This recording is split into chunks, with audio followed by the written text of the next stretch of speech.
Jew. Know that sound? Crack. Maybe you do it. Or maybe you've heard someone else crack their knuckles. It sounds like you're breaking your bones. But what's really making that noise? Hey, don't worry. You're not breaking anything. You're just popping bubbles. Inside your finger joints, you have a special liquid that acts like oil to keep things moving smoothly. And inside that liquid, there are tiny bubbles of gas. When you stretch or pull your finger to crack your knuckle, you're stretching the joint. This causes the gas bubbles to suddenly pop. Pop! That's the cracking sound you hear. Okay. It's basically a bubble party in your knuckles. Okay. And that's why you can't crack the same knuckle again right away.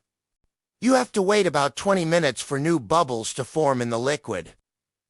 So next time you hear that sound, you'll know exactly what's going on. It's important to note that popping your joints is in no way a good thing to do on purpose, though. For what?